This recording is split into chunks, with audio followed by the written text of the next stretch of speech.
Well, welcome. Good day, great day. This is For Another Day podcast. I am Rick, and today is Friday, February the 18th, 2022. This is episode 114, and today we are looking at TikTok. That's right. We are looking at the biggest platform in the world and what it affects it has on us. We are also looking at the anxiety, depression, and reduced working memory because of those teens that are addicted to TikTok.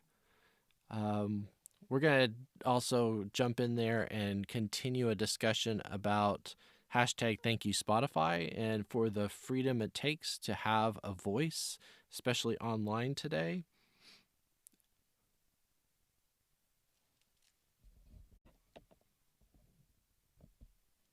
And we're also going to answer a question that came from a previous episode about clinginess. So let's go ahead and jump in. So, what is the headline that everyone should be concerned with today? This comes out of SciPost on January the 25th, 2022. It actually comes out of the International Journal of Environmental Research and Public Health, dated August 10th, 2021. So a little bit of a delay there. But headline reads, teens who are addicted to TikTok experience worse depression and anxiety, and in turn, reduced working memory capacity. Big headlines. Nothing that you'll see in mainstream media whatsoever, but one that is of interest because TikTok now has become the number one platform in the world. And so, with this technology, with this platform, they are now showing that it does impair, that's right, impair your brain. So, let's really look at the study and see what they came up with the findings. So, what is interesting is this study among teenage TikTok users found that those who showed addictive tendencies towards the platform performed worse when recalling number sequences. So, this is that working memory that we all have. And the working memory that we can remember a number sequence for 4 digits, for 5 digits, for 6 digits, and then we can remember them backwards. So, this is a study that came out to further suggest that the working memory deficit was also due to increased depression and anxiety. So, as the smartphone and social networking technology continues to take over the world, research is looking at just how you are addicted, and it's not just cultural. This study came out of China, and this is about brain research here. So, Shay and Dong, the two authors here, wondered whether the deficit in working memory might have to do with increased rates of depression and anxiety among avid users of social media. Notably, a large body of research has suggested already that depression and anxiety can impact this working memory capacity. So, with TikTok being a site of over 1.5 billion users, they truly wanted to see what are adolescents with their time affecting their brain. So, this was 3,036 high school students in China who already self reported that they are regular users on TikTok. Um, They even coined the term during the study, using it as a measure, TikTok use disorder, or TTUD, and also addressed factors like interference with daily life and withdrawal, measures of depression, anxiety, stress. They were looking at a comprehensive look here of these over 3,000 students. So what they did is they did a forward and backward digit span test. And this was to assess their verbal working memory. These tests assess students' ability to recall number sequences that were presented to them on a screen and then repeat back to them in the same or reversed order. So, across the sample, students with higher scores for TikTok use disorder performed worse on both forward and backward digit span tests. It suggested that there is a reduced working memory capacity with those with addictive tendencies towards TikTok or social media. These students had higher scores of depression, anxiety, and stress. Just as the researchers hypothesized, depression and anxiety and stress seemed at least partly to explain this problematic use of TikTok.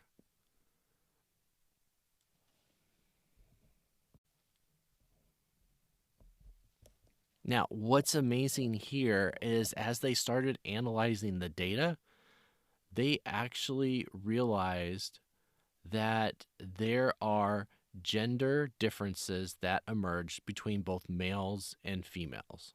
So, among the male only students, stress was not as significantly associated with these scores, especially on the backwards digit span test. Also, although female students had higher scores with TikTok use disorder, male students had higher rates of depression, anxiety, and stress scores, and lower working memory capacity. Now, the studies aren't sure whether the reduced memory capacity seen among the males was due to the higher levels of stress, of some other type of mental distress. Now, of course, this wasn't representative of all Chinese adolescents, and with all research, they always say further research should be done. Even longitudinal studies, which is a study over time of these same individuals, would give them a great light on this relationship between mental health, TikTok use disorder, and memory loss over time.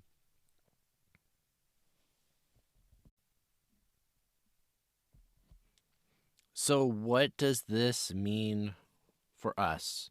For the everyday person that loves to listen to podcasts, scroll through TikTok, laugh a little, cry a little, and try to have some emotional connections with others on social media platforms. It means that it really does affect your brain. It really changes how we're hardwired, where brain activity diminishes or where it gains. And so from this, we need to realize that our world is changing at a greater pace than ever before. I mean, if you think about what phones looked like in less than 20 years, how much smartphones have truly changed and revolutionized how we shop, how we eat, how we communicate with others. But what we also have to realize is with this technology, we have to be wary.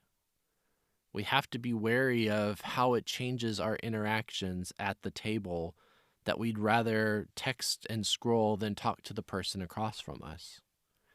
We have to be wary that as we've now had a contact list book in address book in our phones, we don't memorize telephone numbers anymore. That digit span test that was there, it was originally 7 digits, and then 10 digits, and then increased for mental capacity. What did we used to do? And I'm going back here a few years, was we used to memorize what a phone number would be at 7 digits, even then at 10 digits. Our working capacity in our memory is diminishing because of technology, because we're not forcing our brain to learn in that way, shape, or form. We're not having to worry about memorization of times tables. There's a calculator for that now. There's an app for that now. So now we're at a point of, where does this take us?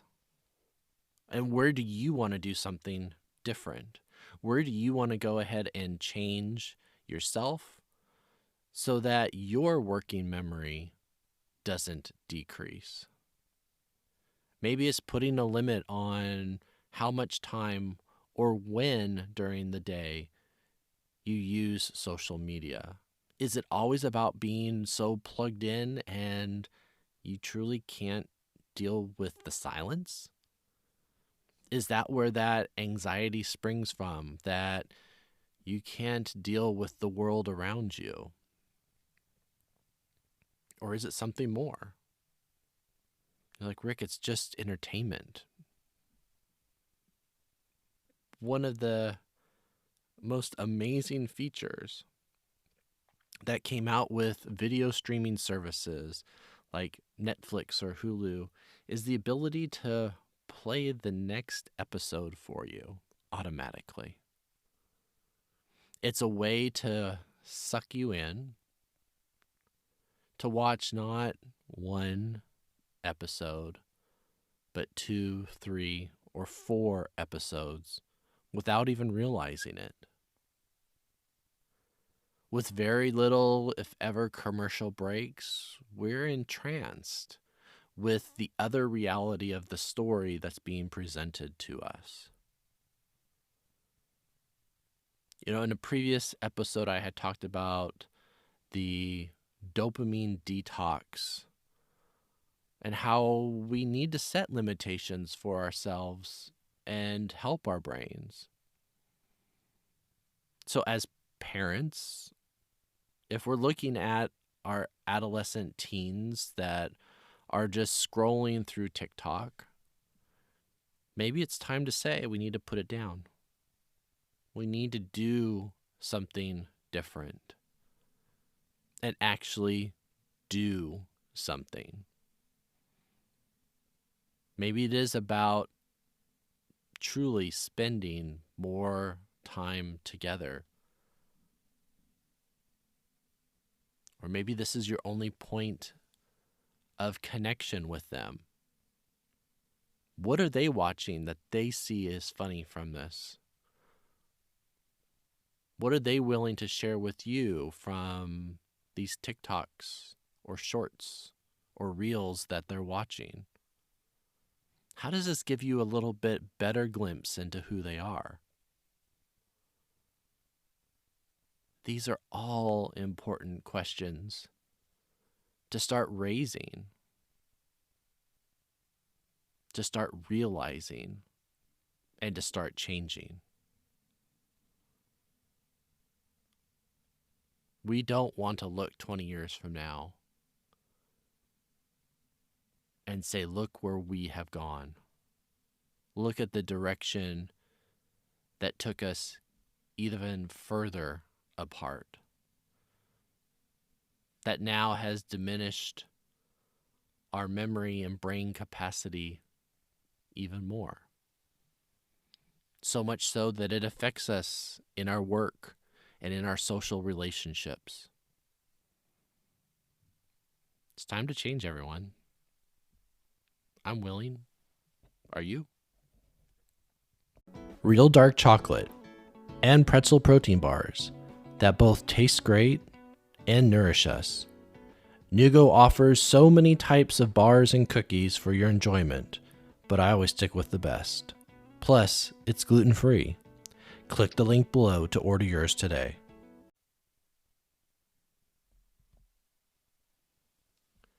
Well, by now, it might have blown over. As I'm recording this episode, the headline of the day is Joe Rogan and Spotify. You know, first and foremost, the hashtag thank you Spotify, I would totally go ahead and agree with that. Spotify, along with its partner Anchor, has truly given a platform to so many individuals, so many that were worried about how and what to say to people. And that's where I wanted to look right now, was how and where do we determine our freedom? You know, today in this postmodern era,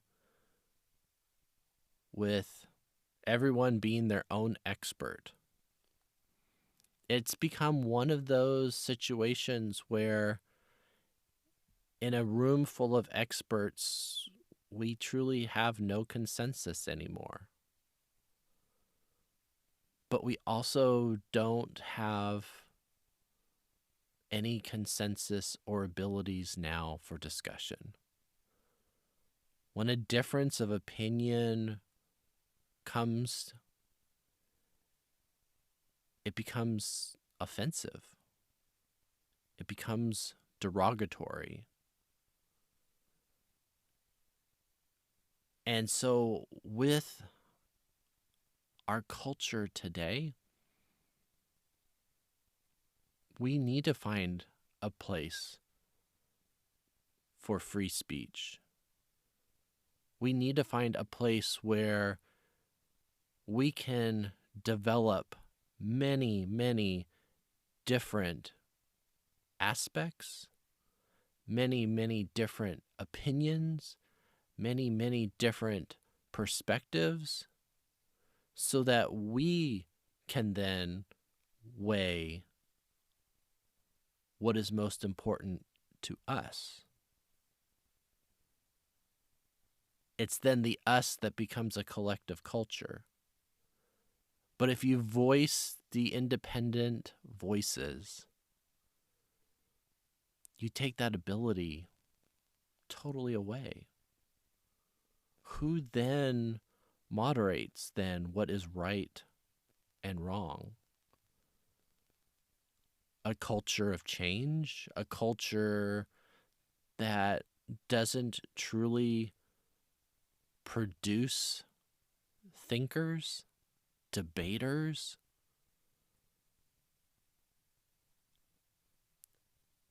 I'm here today to say we need multiple perspectives. We need multiple ideas. We need that to be said somewhere. And if it's not Spotify or Anchor or Apple Podcasts,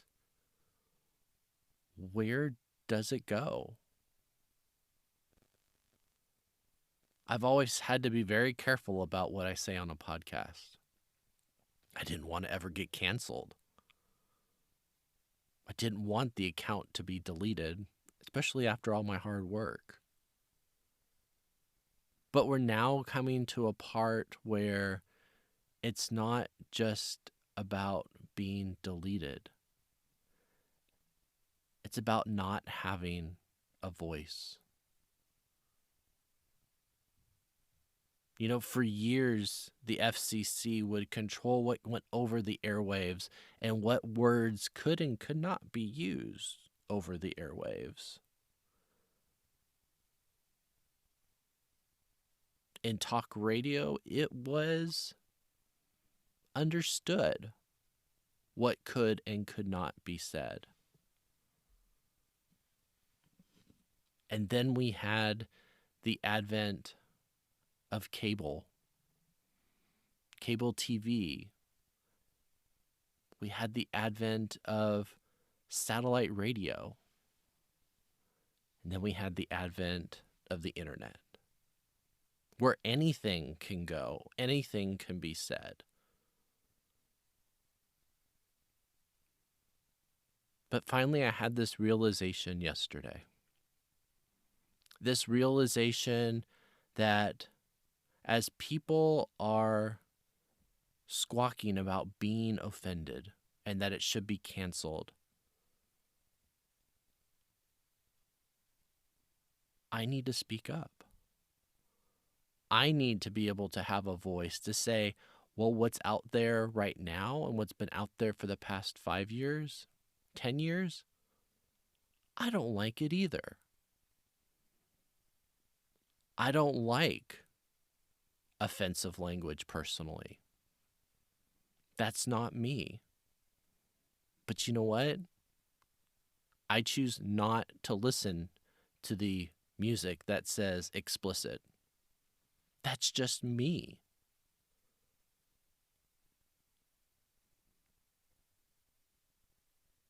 But that's just it. Where are we going to stop as a culture? Where are we going to stop to say, no more explicit songs on Spotify? I'm offended. No more songs actually by any artist by the last name of N. I'm offended by that. It's a very, very slippery slope, and one that we do not want to tread on whatsoever. We want difference of opinions. We want to be able to give a voice to the voiceless, to the powerless, and to those triumphant. We are here to do that. And so I would hope that fellow podcasters out there would stand together and say, thank you, Spotify. Thank you for giving us a platform. Thank you for giving us an ability to let a multitude of perspectives be heard. And I, by no reason, am truly an expert.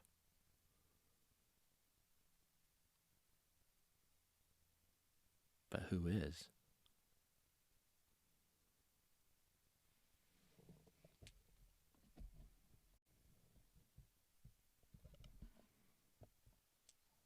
I did want to address a question that came to us asking about a previous episode that we had. I think it was episode 112 back in February the 11th.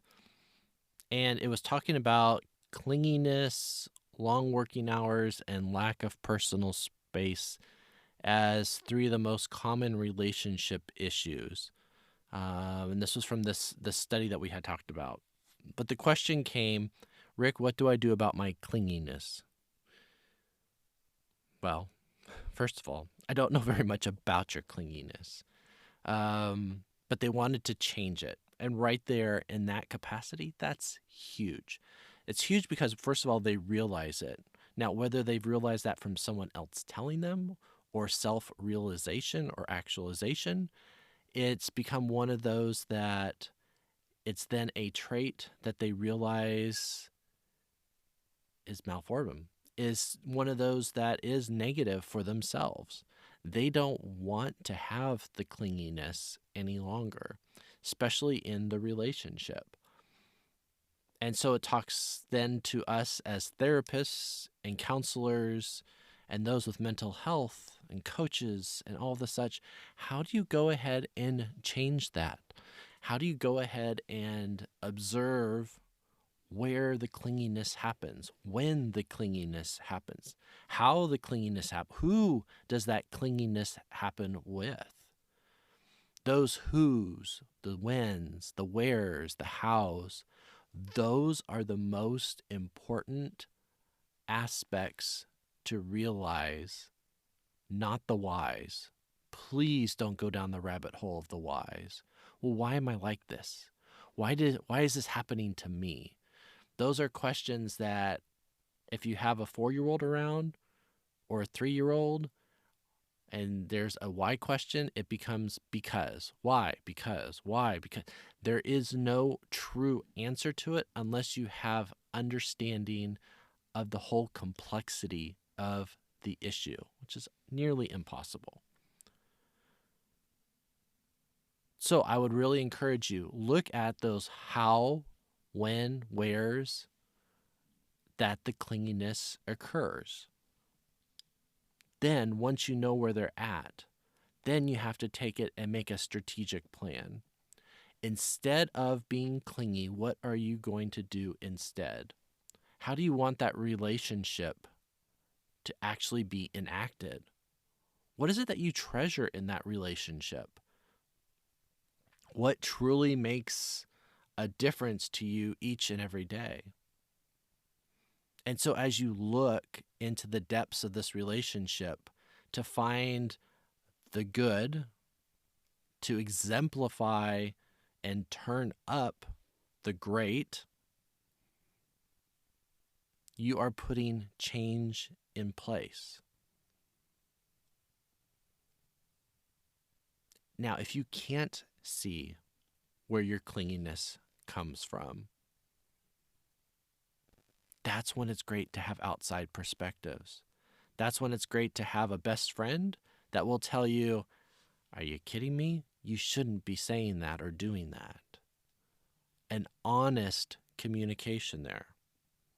Maybe it's coming from the partner or spouse, telling them that they need some space because it's too clingy. What is it in your own insecurities that's causing you to always want to be there? Or is it? Or is it that you just enjoy every waking second with that person and you don't want to give it up? See, these are talks and communications that you want to be able to have with that other person, to be able to explore it healthily and to be able to share it. That's what counseling is all about. And then as you figure out the who, the when, the wheres, and you figure out what the good is in the relationship that can be exemplified, that can diminish the time that you have for the clinginess, then it becomes also healing what's inside you. It's in healing those voids, those addictions, those troubles. And sometimes that takes education. Sometimes that takes learning just how to communicate, or learning where it all took place in the past, but more importantly, how you can set goals for your future to make positive change occur. So, to the subscriber that went ahead and asked that question about clinginess, I know it doesn't fix what's happening right now, but it is one of those where hopefully you can get a glimpse that positive change needs to happen and that you need help with it. So by all means, reach out, ask for help, do those things that are healthy for you and for the relationship. If you need more tips, tricks, techniques, whatever you want to call them, and you always have questions, put them in the comment section down below. Follow the show notes. There's links in there where you can even leave voice notes to this podcast to be answered on air if you choose. I so appreciate you, the subscribers, not just the listeners, but also the subscribers, those that have been willing to say, I want to come back for more information. I want to come back and hear what else can be done to make this world a better place, to make my life a better life. Also, for you that go ahead and not only subscribe and listen, but those who have supported the show, whether through our links, through our affiliates, or even your monthly or one-time donations, thank you. Thank you for making a difference. And I appreciate you. So, with that being said, I wanted to leave you with a famous quote. This one comes from Harriet Tubman. Every great dream begins with a dreamer. Always remember, you have within you the strength, the patience, and the passion to reach for the stars to change the world. Peace to you today. See you next time.